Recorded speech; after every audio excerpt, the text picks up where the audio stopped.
اتفاق سے تراویح بھی میں خود پڑھاتا تھا. میں نے تراویح پڑھائی تو یہی والی آیت ہے, فَانكِحُوا مَا طَابَ لَكُم مِّنَ النِّسَاءِ مَثْنَىٰ وَثُلَاثَ وَرُبَاعَ, اگر تم عدل کر سکتے ہو تو 2 2 3 3 اور 4 4 سے شادی کرو. مجھے خیال ہے سلام پھیر کے بولوں کہ اب تو میں نہیں کہہ رہا, اب تو اللہ کہہ رہا ہے. مجھے خیال آ رہا ہے میں سلام پھیروں بولوں اب بتاؤ کیا نماز توڑ دوں یا اس آیت کو نکال دوں یا اگلے سال یہ والی آیت داب کے پڑھوں؟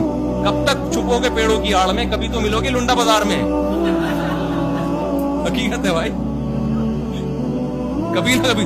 تو کب تک میرے بھائی؟ یہ تو اسلام کا اجماعی مسئلہ ہے. تو میں نہیں بولوں گا, کل کوئی اور سر پھرا اٹھ کے بولنا شروع کر دے گا. اور یہ خدا نے ہم پر احسان کیا, عورت پر بھی احسان کیا. آپ کو ایک عورت نظر آتی ہے جس پہ سوگن آ رہی ہے؟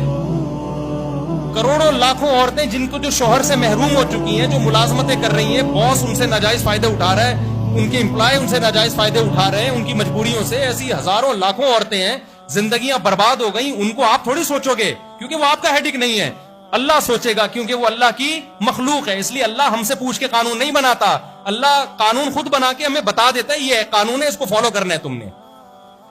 اس لیے میرے بھائی زنا سے کے قریب مت جاؤ اور حلال میں بخل سے کام مت لو, کیونکہ حلال سے بچنے کا کوئی ثواب نہیں ملتا.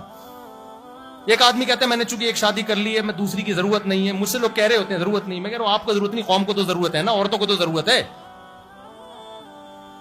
قوم کو ضرورت ہے بھائی, آپ کو ضرورت تھوڑی ہے. اللہ نے آپ کی ضرورت کو دیکھ کے تھوڑی 4 کی اجازت دی ہے, لوگوں عورتوں کی ضرورت کو دیکھ کے حکم دیا ہے.